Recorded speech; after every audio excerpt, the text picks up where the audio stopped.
here revenue and law and order, then after sometimes you will become irrelevant. So when we talk of SDM, he has to get involved in every other aspects which is happening in his jurisdiction, in his subdivision. Then only the relevancy of SDM and its position will be maintained. Otherwise फिर कोई पूछता नहीं, आप नहीं भी करेंगे तो ये स्कीम उसके बावजूद भी चलेगा. बट वेन जब एसडीएम्स का स्टेक्स इन्वॉल्व हो जाता है, जब एसडीएम्स अपना पार्टिसिपेशन शुरू करते हैं, when they participate in monitoring the project, in reviewing the project, how the project is performing on the ground, then उसका जो अपटेक है वो एक अलग लेवल पे पहुंचता है. That's why from the administrative capacity SDMs are part of mission you at the sub district level. लेकिन for to support you all, they are block program manager of NRLM who are experts in the self-employment schemes. There are agriculture officer, and because agriculture is the predominant activity which we have come out when we talk of self-employment in our baseline survey as well. And then we have representative from Jammu and Kashmir Bank, because bank is a very important stakeholders जिसको जो है applications को process करना है, final loan disbursement करने हैं, and then loan then उस projects को मॉनिटरिंग भी करनी होती है. बैंक के लेवल पे भी मॉनिटरिंग होती है. बैंक्स डिसाइड कि अगर जिस चीज़ के लिए वो फाइनेंस दे रहे हैं, whether the money is going to the right place और not, and all those things. So आपके पास there is a expert, but वो कहीं वो इधर भागेगा, वो उधर भागेगा, वो they will not be work in convergence with the aims and objective of the mission until and unless you guys will get involved, you guys will understand the project and the mission and its objective. तब तक ना आपको जब तक नहीं समझ आएगी, you cannot guide them, you cannot monitor them, and then they will do on their own. जितना किया बाकी कोई नहीं छोड़ेगा. So इस वजह से the role of SDMs is very important, very critical, especially at the business help desk level, because the application will generate from there only. The applicants in general, the potential entrepreneur जिसको हम लोग बोलते हैं, या जो वो they are not capable enough, or they are not so much acquainted with all these things like DPR and making quotation performa and all. They are not so much acquainted. That's why the role of SDMs in the form of business help desk is very important. Because आपको फिर वहाँ पे block program manager NRLM को help लेना है, जेके bank के जो है उनसे हेल्प लेना है. बिकॉज अगर वहीं पे ही DPR सही हो गया, वहीं पे भी एप्लीकेशन सही हो गया, बिकॉज बैंक का भी रिप्रेजेंटेटिव वही है, देन फिर वो आगे एप्लीकेशन रुकेगा नहीं. That's why if you see at the small business development unit जो हमारे डिस्ट्रिक्ट लेवल पे है, which is headed by ADDC, वहाँ पे भी बैंक के रिप्रेजेंटेटिव हैं. वहाँ पे थोड़ा नाबार्ड को भी रखा है, because they are the kind of specialist in this self-employment scheme. And उसके अलावा बाकी जो different department के जो experts हैं, like DIC से, and then employment officer as a coordinator, तो ये जो है वो तो है. तो इस वजह से जो है this is very important कि SDMs and बाकी यहाँ पे जो लोग भी बैठे हैं, whether it's a block program manager, whether it's a agricultural officer, whether it's a bank representative, they should be very well acquainted कि आपसे expectation क्या है. And what is the expectation from you is that to bring good entrepreneur in this self-employment framework, जो एक अच्छा ideas लेके आए, they get the funding, they get the capacity building, and they get through this employment generation. But इसको provide करने के लिए हम लोगों ने आपको ऐसे खुला नहीं छोड़ दिया बाकी स्कीम्स की तरह कि ठीक है स्कीम्स का एक गाइडलाइन बना दिया, पैसे दे दिए, बाकी आप अपना देख लो. There are three very important resource which is available with you all. अगर जिसको SDMs ने या जो लोग हैं, जो भी स्टेक होल्डर है SDMs और उसके नीचे जो ब्लॉक प्रोग्राम मैनेजर और है, अगर उस रिसोर्स को अगर ढंग से यूज करेंगे, then this scheme will definitely get successful, but बशर्ते कि आप उस चीज को यूज करें. If you will not use it thoroughly, then that will फिर आप ऐसे ही means schemes करते रहेंगे, and you will not. First thing in that is baseline survey. Baseline survey जो है सबसे मोस्ट इंपॉर्टेंट थिंग जो है वो है बेसलाइन सर्वे। बेसलाइन सर्वे क्या है कि आप लोग उस टाइम इन्वॉल्व नहीं थे बिकॉज वो मोस्टली डिस्ट्रिक्ट लेवल पे हुआ था, बट आपको पता होगा कि कई सारे जो है उसमें इन्वेस्टिगेटर 17,000 इन्वेस्टिगेटर पूरे यूटी में ऑन ग्राउंड जो है हाउस टू हाउस जाके सर्वे किए थे, तो आपको थोड़ा सा आइडिया होगा। बट इसमें मैं आपको एक बेसिक सा आइडिया दे देता हूँ। बेसलाइन सर्वे में क्या हुआ था कि 17,000 इन्वेस्टिगेटर हाउस टू हाउस गए थे, उनको एक मोबाइल ऐप दे दिया था। जब मोबाइल ऐप में क्या करते थे, सबसे पहले वो हाउस से रिलेटेड क्वेश्चंस पूछते थे कि आपका हेड ऑफ हाउस होल्ड, पहले तो उसमें डिस्ट्रिक्ट, ब्लॉक और पंचायत वो रिकॉर्ड हो जाता था। अगर अर्बन एरिया है तो डिस्ट्रिक्ट, म्युनिसिपल एरिया और वार्ड रिकॉर्ड हो जाएगा। देन उसके बाद उसका हेड ऑफ हाउस होल्ड का क्या है, उसका हाउस होल्ड साइज क्या है, हाउस होल्ड कैटेगरी क्या है, हाउस होल्ड इनकम क्या है, उसके बाद उसका राशन कार्ड टाइप क्या है, बेसिक डिटेल्स उससे पूछ लिया कि उसके हाउस होल्ड में कितने लोग रहे। उसके बाद जब अगर उसने बोला कि 4 लोग मेरे घर में रहते हैं, तो उन चारों लोगों के लिए फिर अलग अलग क्वेश्चंस उसको करने कि 4 लोगों के लिए उनका एजुकेशन क्या है, उनका एम्प्लॉयमेंट स्टेटस अभी क्या है, whether they are in private job, whether they are in government job, whether they are doing, whether they are not working but willing to work, whether they are attending domestic duties, whether they are unpaid family worker। लंबा चौड़ा 8-9-10 category में जो है उनसे जो है options होता था कि आपका एम्प्लॉयमेंट स्टेटस क्या है। उसके बाद जो है एम्प्लॉयमेंट स्टेटस उसका रिकॉर्ड करने के बाद उसका एज क्या है, उसका वेदर वो कोई हायर एजुकेशन तो अभी फिलहाल नहीं कर रहा है, वेदर वो अगर वो किसी प्राइवेट जॉब या ऑलरेडी किसी जॉब में है या कोई काम कर रहा है, तो वेदर वो अपना नौकरी चेंज करना चाहता है या वेदर वो ये सेल्फ एम्प्लॉयमेंट स्टार्ट करना चाहता है। बिकॉज कई सारे लोग कैजुअल वेज लेबर होते हैं जो ये चाहते हैं, वो उनके लिए बहुत मुश्किल होता है, तो वो चाहते हैं कि अपना खुद का स्टार्ट करें। इन सभी क्वेश्चंस के बेसिस पे सिस्टम ऑटोमेटिकली उसमें पैरामीटर सेट था कि अगर ये पैरामीटर फिट बैठता है तो ये बंदा जो है पोटेंशियल एंटरप्रेन्योर आइडेंटिफाई हो जाए। तो उस पैरामीटर्स के बेसिस पे कि सपोज किसी का एज जो है 18 to 39 हो, एम्प्लॉयमेंट स्टेटस अगर not working but willing to work हो, या अनपेड फैमिली, एक सेट ऑफ उसमें मींस क्राइटेरिया था, उसके बेसिस पे पोटेंशियल एंटरप्रेन्योर आइडेंटिफाई होते थे। और वो जो पोटेंशियल एंटरप्रेन्योर जो आइडेंटिफाई हुए हैं वो 3 कैटेगरी के पोटेंशियल एंटरप्रेन्योर आइडेंटिफाई। वन जो पोटेंशियल एंटरप्रेन्योर है जो अनएम्प्लॉयड है, जो बिल्कुल कुछ नहीं करता है और जो है वो अगर चाहता है कि वो अपना सेल्फ एम्प्लॉयमेंट स्टार्ट करे।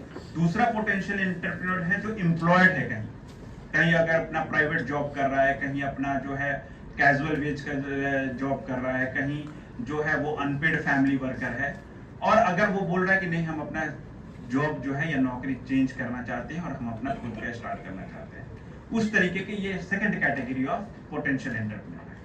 And third category of potential entrepreneur वो आइडेंटिफाई हुए थे जो पोटेंशियल एंटरप्रेन्योर इन अनरजिस्टर्ड एक्टिविटी।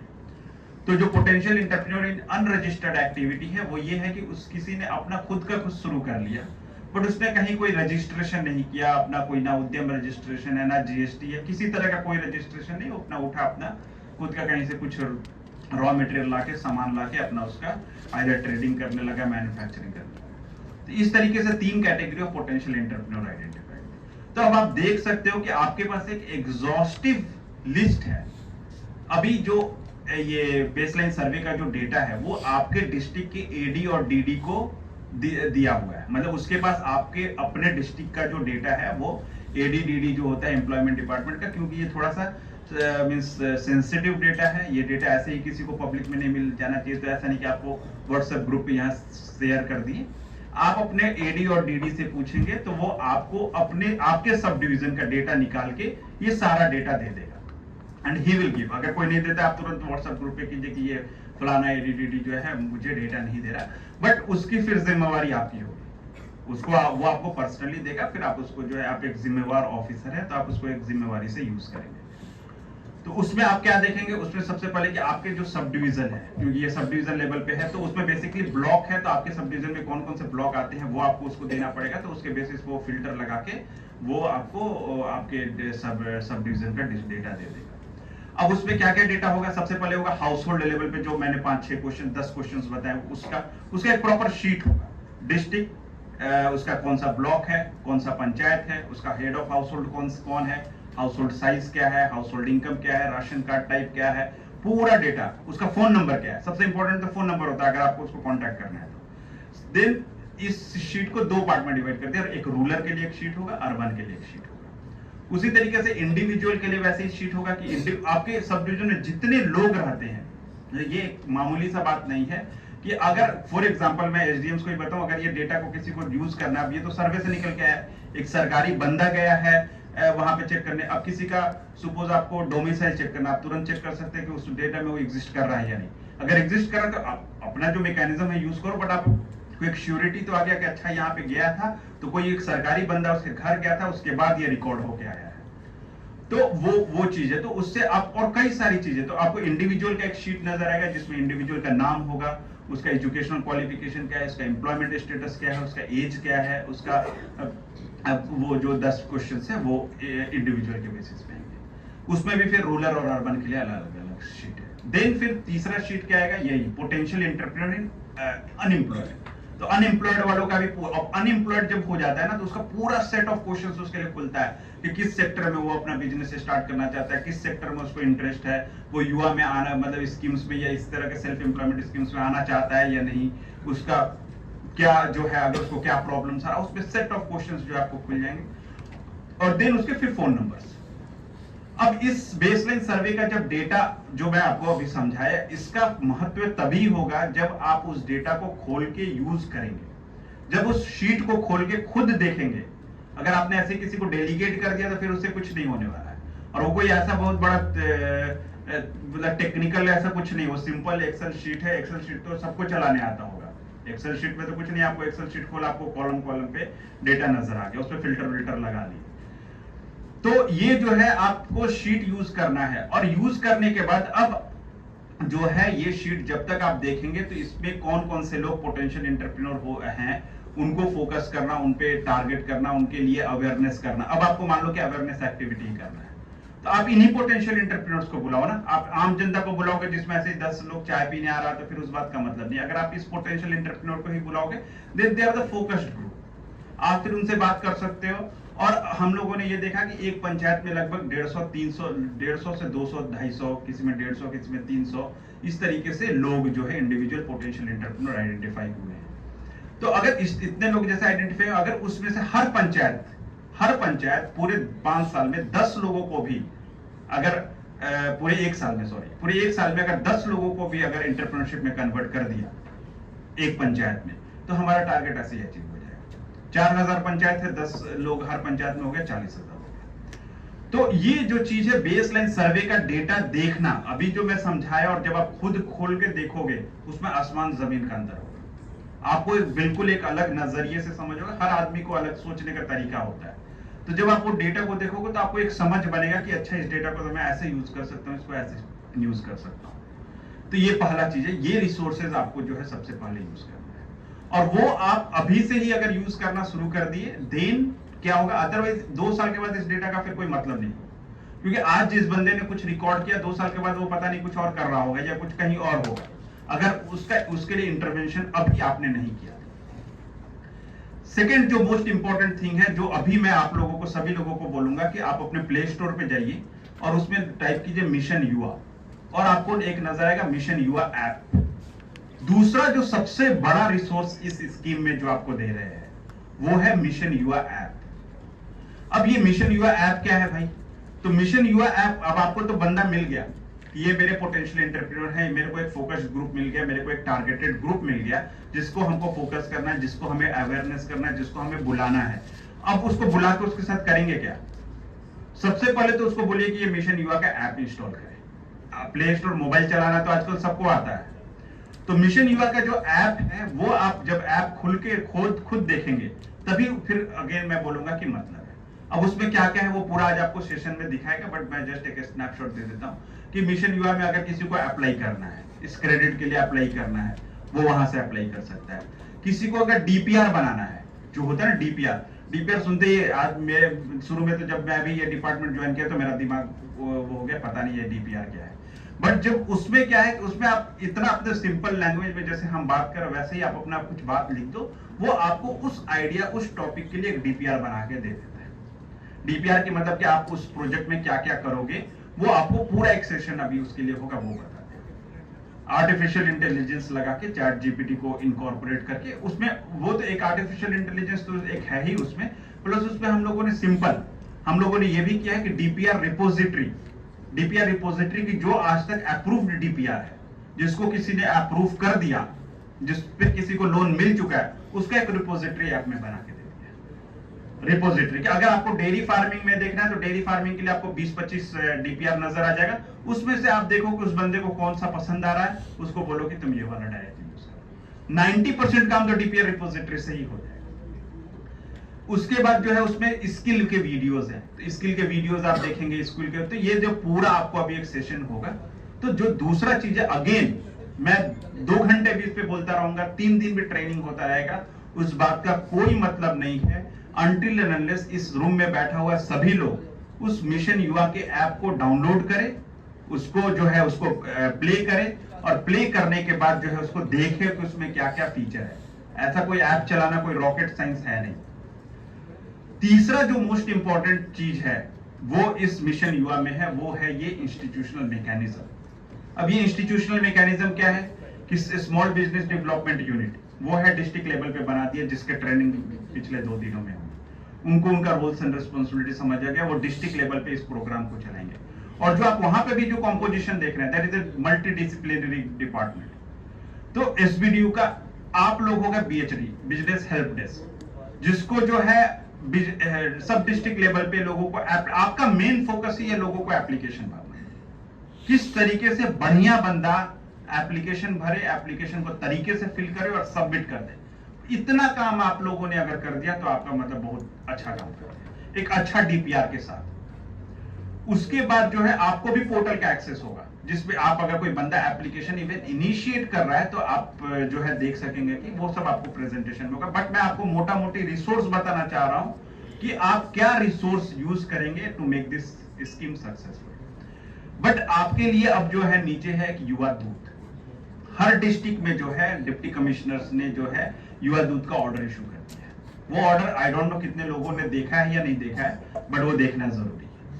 उस युवा दूत, उस ऑर्डर में आप देखेंगे कि एक युवा दूत को 3 पंचायत दिया हुआ है। तो अगेन जो काम मैंने बोला है कि एडीडीडी को कि वो आपके सब डिस्ट्रिक्ट का जो डेटा निकाल के potential entrepreneur house holder individual का जो आपको देगा, आपको अपने लेवल पे या एडीडीडी को ही मैं बोलूंगा या जिस तरीके से भी, लेकिन आपको ये इंश्योर करना है कि उस युवा दूत के पास उसके पंचायत का लिस्ट हो। उस लिस्ट से क्या होगा, उस बंदे को पता होगा कि मेरे पास ये 1000 लोग हैं जिसको मेरे को फोकस करना है। 5 साल में 1000 लोगों से बात करना कोई बहुत बड़ा मुद्दा नहीं है। अगर ऐसे हम लोग देखेंगे तो लोग बोलेंगे अरे इतना बड़ा स्कीम है, 1,37,000 पता नहीं कहां से नंबर ला दिया। लेकिन 5 साल में 1000 लोगों से बात करना कोई बहुत बड़ा मुद्दा नहीं है। और 1000 लोगों में से जो है अगर आपको जो है कम से कम 1/3 को कन्वर्ट करना कोई मुद्दा नहीं है, आप आराम से कर सकते हैं। लेकिन उसके पास बशर्ते कि वो रिसोर्स हो। रिसोर्स अगर मैं अपने पास लेके बैठा रहूंगा वो शीट, तो फिर तो असल खत्म हो गया।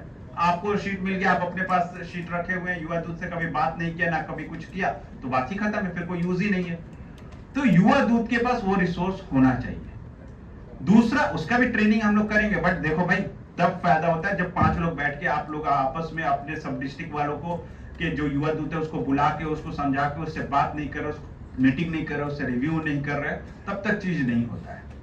तो युवा दूत के पास लिस्ट हो, एंड अगेन युवा दूत को भी ऐप इंस्टॉल करे, उसको ऐप चलाना है, तब जाके वो गांव में लोगों को बताएगा ना कि मेरे पास ये ऐप है, आप इस पे अप्लाई करो, अगर आपको कोई दिक्कत आता है तो मैं यहाँ पे आपको भरने को हेल्प करूंगा। आपको जो है डीपीआर बनाना है तो आप अपना आइडिया बताओ कि किस में स्टार्ट करना चाहते हो, तो आपको ये कर सकते हो, यहाँ से डीपीआर रिपोजिटरी से आप देख सकते हो।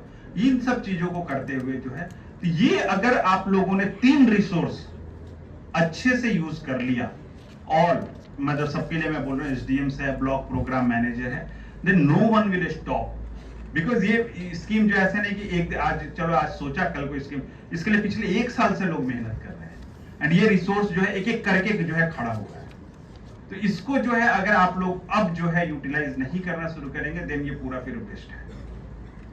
एंड लास्ट एक और काम है जो आप लोग कर सकते हैं, जो आपको अपने मतलब ये है कि जो मिशन युवा का जो डीपीआर है, जो अप्रूव्ड डीपीआर है, कल भी मैंने ग्रुप में डाला था, अभी मैं फिर से डाल दे रहा हूँ, ये अप्रूव्ड डीपीआर भी आप सब लोग बैठ के पढ़ो। ऐसा कोई बहुत बड़ा चीज नहीं है, लाइन बाय लाइन ना पढ़ो, बट कम से कम पढ़ लो, कम से कम आपको उससे एक आइडिया लग जाएगा। तो आपको एक पूरा एक स्कीम का एक ओवरऑल पिक्चर क्लियर हो जाएगा कि ये स्कीम क्या चाहता है। और मोस्ट ऑफ द एक्टिविटी जो भी हम लोग आगे कर रहे हैं, SDDU है, BHT है, युवा ऐप है, सब कुछ in line with the DPR है। तो DPR जो है बहुत ही केयरफुली बना हुआ है। इतना बढ़िया DPR जो है आज तक मैंने किसी स्कीम का नहीं देखा है। तो इस वजह से जो है लास्ट ये है कि अगर आप DPR भी पढ़ सको तो उसको अच्छे से पढ़ो। तो अगर ये 3 रिसोर्स यूज करना और साथ में DPR को पढ़ना, अगर ये आप लोगों ने अगर अच्छे से कर लिया, then this scheme will definitely get success. That's all from my side. Thank you.